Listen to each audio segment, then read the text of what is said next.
Ukraine की पूरी ये जो सभ्यता है, जो संस्कृति, उसका अंत हो जाए, ये फाइट करेगा। यूक्रेन जबरदस्त तरीके से फाइट करेगा। रशिया फिर से थोड़ा सा अग्रेसिव होगा यूक्रेन को लेकर। रशिया यूक्रेन वॉर है और बढ़ती हुई दिखती है। आगे चल के कहीं ना कहीं रशिया इस पर अपना पूरा नियंत्रण कर लेगा, रशिया में मर्ज कर जाएगा। रशिया इस पर पूरा अपना जो कंट्रोल है कर ले। दोबारा से यूएस और ईरान की वॉर बढ़ेगी। मैं आपको 3 साल पहले बता देता हूँ जो होगा, ये प्रेडिक्शन कंफर्म्ड है। नमस्कार दोस्तों, लगातार आप 2022-21 से देख ही रहे हैं कि रूस एंड यूक्रेन की जो वॉर है रुक रुक कर होती रहती है। कभी यूं लगता है कि निर्णायक मोड़ पर चली गई है और कभी यूं लगता है कि सब कुछ शांत है।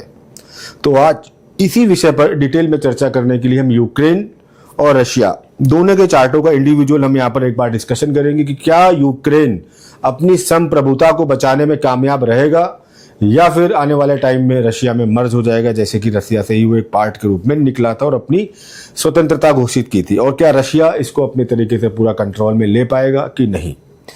तो इसके लिए हम शुरू कर देते हैं ये चार्ट, जो कि यूक्रेन का चार्ट है, जो कि है 24 अगस्त 1991 का हम चार्ट लेते हैं और समय लेते हैं शाम का 6 बजे कीव। ठीक है, यूक्रेन। तो जो यूक्रेन का यहाँ पर चार्ट बनता है, ये जो चार्ट बनता है ये मकर लग्न का चार्ट बनता है और यहाँ पर जो राशि बनती है वो राशि भी मकर बनती है। सबसे अच्छी बात है इस चार्ट में क्या कि जो लग्न लॉर्ड है शनि, वो स्ट्रेंथ के साथ रेट्रोग्रेड पोजीशन में है। 7th लॉर्ड के साथ बैठे हुए हैं, तो चार्ट में एक स्ट्रेंथ है। लेकिन चार्ट में एक और खूबसूरती है, अष्टम भाव बहुत जबरदस्त तरीके से स्ट्रांग है।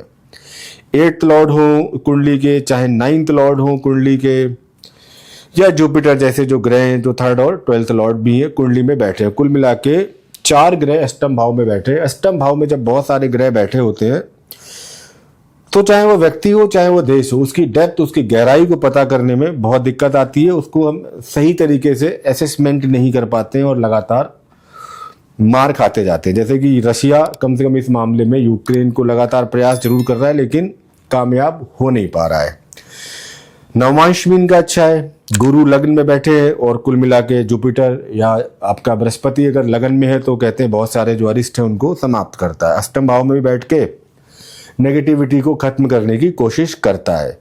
अब इनके साथ अच्छी बात ये है, अच्छी बात हम ये कहेंगे कि अभी इनकी गुरु की महादशा चल रही है 2 अगस्त 2013 से और अभी ये अगस्त 2029 तक रहेगी। तो ये एक अच्छी खबर है कि ऐसा कुछ नहीं होने जा रहा है कि यूक्रेन की पूरी ये जो सभ्यता है, जो संस्कृति, उसका अंत हो जाए या फिर रशिया उसको पूरी तरीके से कर ले। ये फाइट करेगा, यूक्रेन जबरदस्त तरीके से फाइट करेगा। यूक्रेन अभी कम से कम अपनी जुपिटर की महादशा जो कि 2029 तक है, जबरदस्त तरीके से रशिया के साथ फाइट करता हुआ हमें दिखेगा। रशिया की बात कर लें तो 12 जून 1990 1345 टाइम हम लेते हैं और मॉस्को की कुंडली बनाते हैं। तो रशिया की कुंडली भी देखिए है तो मजबूत।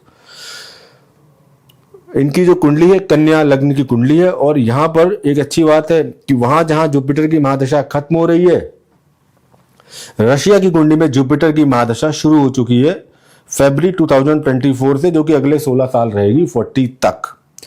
अब अच्छी बात यह है कि रशिया का चार्ट मजबूत है। यहां पर अगर देखें तो 7th लॉर्ड जुपिटर, ये जो 4th लॉर्ड है जुपिटर, वो बैठे हुए हैं अच्छी कंडीशन में 10th हाउस में। ये एक अच्छी बात है। जो लग्न लॉर्ड है वो अच्छी कंडीशन में बैठे हुए हैं 9th हाउस में। ये चार्ट को एक स्ट्रेंथ देखा है। नवांश यानी कि जो D9 है ये भी इनका बहुत बेहतर और शुभ है, तो ये भी एक पॉजिटिविटी तो दिखाता है। तो देखिए अब जो समय बदलेगा थोड़ा सा, यहाँ पर जो मेजर चेंजेस हुए अप्रैल 2026 से मंगल की अंतर्दशा शुरू हुई है यूक्रेन में। अब मंगल किसी भी युद्ध का मेन कारक ग्रह माना गया है कि मंगल अगर एक्टिवेटेड है तो वो एनर्जी लेवल और बढ़ा देगा उस देश का, उस व्यक्ति का, और उसको एक तरीके से एक प्रेरणा देगा कि वो आगे बढ़ के फ्रंट पे लड़े। और इधर गुरु में शनि की महादशा शुरू हुई है आपकी रशिया की, जो कि अप्रैल 2026 से है और अक्टूबर 2028 तक रहेगी। शनि पंचमेश है, पंचम में बैठे हैं। तो मुझे लगता है कि यहाँ से थोड़ी सी जो वॉर की सिचुएशन है, जैसे कि हम न्यूज में देख ही रहे हैं, तो रशिया फिर से थोड़ा सा अग्रेसिव होगा यूक्रेन को लेके। और खासकर ये आपका अक्टूबर के महीने से जो रशिया यूक्रेन वॉर है और बढ़ती हुई दिखती है और थोड़ा सा रशिया थोड़ा सा इम्पैक्टफुल तरीके से फाइट करेगा। उसका साइमल्टेनियस इम्पैक्ट ये भी आएगा कि यूक्रेन भी फाइट जबरदस्त तरीके से करेगा। तो यहां पर अभी कोई ऐसी कमी नहीं आ रही कि यूक्रेन पूरी तरीके से कोलैप्स होगा, लेकिन मेजर यहां पर जो चेंज होगा रूस यूक्रेन वॉर में, ये 2029 के आसपास मुझे ज्यादा दिखता है, जब शनि की महादशा शुरू होगी यूक्रेन की और जुपिटर की महादशा चल रही होगी रशिया की। ये वो समय होगा, उस टाइम मुझे लग रहा है कि रोहिणी संकट भेदन भी हुआ होगा और वर्ल्ड वॉर की स्थिति काफी प्रभावी ढंग से चल रही होगी। 8th हाउस में जाना वैसे बहुत शुभ नहीं मानते बहुत सारे प्लैनेट का। तो एक चीज मैं ये जरूर कहूंगा कि जो यूक्रेन है ये फाइट करेगा, बहुत अच्छी फाइट करेगा, लड़ाई करेगा और अभी अगले 2-3 वर्ष तक रशिया को बुरी तरीके से परेशान करेगा। लेकिन देखिए, जब वर्ल्ड वॉर जैसी सिचुएशंस है उसमें ये कंट्री यूक्रेन, मैंने पहले भी कई बार कहा है, आगे चल के कहीं ना कहीं रशिया इस पर अपना पूरा नियंत्रण कर लेगा। यूक्रेन की जो अपनी संप्रभुता है, अब वो चाहे जैसे भी खत्म हो, वो पॉलिटिकल इश्यूज हैं, चाहे इनको कोई मदद करे चाहे ना करे, बट यूक्रेन, अभी से बता रहा हूं मैं, क्योंकि जब उस टाइम बताया जाता है तो लोग कहते हैं कि आप न्यूज के अकॉर्डिंग बता रहे हो, मैं 4-5 साल पहले, 3 साल पहले बता रहा हूँ, यूक्रेन 2029 से 30 के बीच में तो वापस से रशिया में मर्ज कर जाएगा। रशिया इस पर पूरा अपना जो कंट्रोल है कर लेगा और रशिया से ही निकला हुआ एक पार्ट है।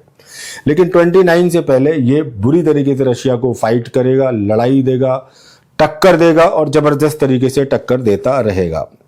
तो ये यूक्रेन और रशिया की जो वॉर है अभी अक्टूबर के बाद से आपको और बढ़ती हुई दिखती है और प्रभावशाली तरीके से। देखिए, अभी अगस्त में 2 ग्रहणों का प्रभाव पड़ा ही है, दोबारा से यूएस और ईरान की वॉर बढ़ेगी। उसी में जो रूस यूक्रेन की वॉर है ये भी आपको बढ़ती हुई दिखेगी आगे और दिखेगी। ये फाइट अगले 2-3 साल तक चलेगी और अल्टीमेटली जो इसका रिजल्ट होगा मैं आपको 3 साल पहले बता देता हूं, यूक्रेन वापस से रशिया में मर्ज होगा। ये प्रेडिक्शन कंफर्म्ड है, इसको आप नोट कर लीजिए। आज हम 2026 में बैठे हैं।